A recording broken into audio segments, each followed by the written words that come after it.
Merci. Je voudrais commencer par remercier mes confrères qui m'autorisent bien évidemment à faire une incursion dans cette conférence de presse pour vous dire trois choses très rapidement. Et avant tout, permettez, mon cher Elage, que je souhaite la bienvenue au bâtonnier Olivier Piercieux. Donc, merci, mon cher confrère, d'être venu et ensemble avec les excellents avocats sénégalais dont je voulais saluer le travail depuis très longtemps. L'excellent travail qu'ils sont en train de faire, je suis convaincue que vous ferez serez un groupe important, consistant, pour engager la bataille de la clarification autour de cette supposée dette cachée. Et je veux dire trois choses. Je veux parler d'eux, je veux parler de nous, et je veux parler de la dette. Parler d'eux, c'est quoi? Ils ont fait deux choses. Tout le monde se souvient. Lorsque le Premier ministre a fait sa sortie pour dire qu'il y a une dette cachée au Sénégal. Il ne nous dit pas c'est quoi cette dette cachée. Il ne nous dit pas comment cette dette a été cachée. Et il ne nous dit pas en quoi consiste cette dette cachée. Mais quelqu'un qui parle, qui dit qu'il y a une dette cachée, on imagine, on suppose, on est même convaincu qu'il a les éléments entre ses mains. Mais on ne déclare pas que la dette est cachée pour aller faire recours à des expertises, des cabinets futiles, illustres, futiles internationaux pour valider sa parole.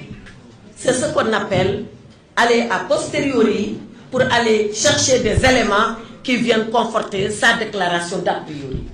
Sur quoi le gouvernement du Sénégal s'était fondé en septembre, je crois, 2024, bientôt un an, pour dire qu'il y a une dette cachée, sans en rapporter la moindre preuve, sauf à nous dire qu'il y a un rapport de l'inspection générale des finances, il y a un rapport de la Cour des comptes, et finir par aller lui-même chercher un cabinet d'expertise, Mazars, pour venir essayer de conforter ces allégations. Je pense que, de leur point de vue, ce n'est pas l'attitude que quelqu'un doit avoir quand on a les éléments en main. Et moi, je n'ai jamais vu un gouvernement parler alors qu'il n'a pas les éléments en main. Deuxième chose, toujours les concernant. Cette chose-là, le bâtonnier sûr, Maître El Hadji Amadou Sall, sont revenus là-dessus. Mais le gouvernement est redevable de nous informer. Il est obligé. Ils ont cité la Constitution. Ils ont cité les lois organiques. Mais il y a une dernière loi, 26 août 2025, il y a quelques semaines, où l'Assemblée nationale dit que la personne qui est redevable de l'information est obligée de mettre cette information à la disposition de celui qui la demande.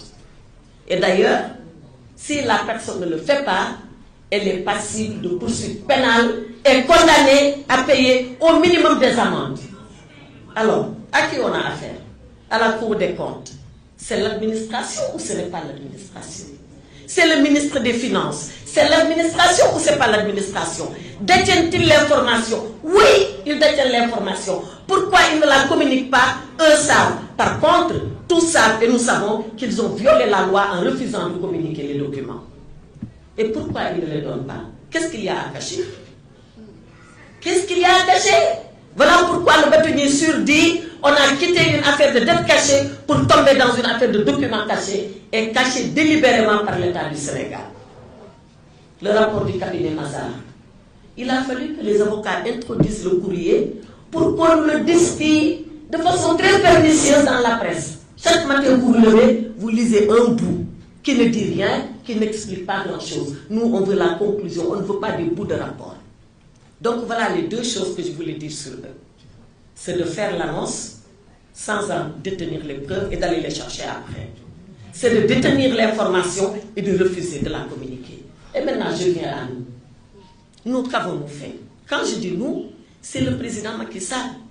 Mais quand même, on doit ici saluer sa posture et son courage. Vous pensez qu'il est agréable pour un ancien président de la République d'avoir en face de lui une administration dont il a été un des grands chefs et de lui dire je sollicite des documents et que l'administration refuse et qu'il soit obligé de faire recours à des avocats. Je n'ai jamais vu un exemple du genre dans le monde entier. Mais il a fallu beaucoup de courage moral pour le président Macky Sall pour faire ça. Mais il n'a pas fallu que le courage, il a fallu que lui, face à sa vérité, dise, quel que soit Alpha, je ferai éclater la vérité. Quel que soit Alpha, quoi qu'il en coûte, on saura exactement ce qui s'est passé. Mais s'il n'était pas innocent, vous pensez qu'il aurait fait ça? S'il avait quelque chose à se reprocher, la plus petite chose soit-elle, vous pensez qu'il allait pousser comme ça, commettre des avocats et leur dire allez-y, je veux que la vérité éclate. D'ailleurs, pas pour moi seulement Macky Sall, mais pour tout son régime, parce que nous étions avec lui. Pour tout son régime. Maintenant, l'autre chose, toujours parlant de nous, c'est dans cette affaire de considérer que c'est un devoir pour nous d'aller jusqu'au bout. Le président Macky Sall a fait l'honneur à ses avocats de sa confiance. Ils vont aller jusqu'au bout. On a écrit une première lettre. Ils n'ont pas répondu. Ils ont fait l'autruche. Vous savez l'autruche, quand elle ne veut rien voir, elle met sa tête dans le sac. Et elle reste là-bas, coincée. Ils font comme s'ils n'avaient rien vu. On va réécrire. Peut-être, certainement, ils ne verront rien encore. Et on va continuer sur d'autres formes que vous verrez. Mais on ne lâchera pas. On ne lâchera pas parce qu'il est facile d'accuser les gens. On ne lâchera pas parce qu'il est facile, après avoir accusé les gens, d'aller chercher des preuves. On ne lâchera pas parce que nous sommes dans le vrai et nous considérons que nous sommes dans le vrai. La preuve, rappelez-vous, quand le FMI est arrivé ici, et je viens à la dette, ils ont voulu que le FMI nous serve d'arbitre. Jusqu'à présent, c'est à ça qu'ils veulent arriver. Il faut que le FMI dise qu'il y a dette cachée. Où le FMI a dit qu'il y a dette cachée? Le FMI n'a jamais fait une expertise pour dire qu'il y a dette cachée. Le FMI n'a jamais sorti un communiqué pour dire qu'il y a dette cachée. Oui, Kristalina Georgieva, il y a quelques jours à Washington, et j'y étais, dans les couloirs de FMI et de Banque mondiale, le Sénégal est sur toutes les langues. Bon, ça sape. Et je pense que mérité ou nous mérité ou nous Sénégal, Sénégal, Sénégal, Sénégal. Dette cachée, dafa mel ni sax musul am ci àddina ci Sénégal rek la amee. Mais loolu rek dafay metti sa xol. Ak koo xam ni, et ñoom ñoo ñu ko doon tooñee, il disait toujours, oui, meilleur élève du FMI et de la Banque mondiale, ce n'est pas une gloire.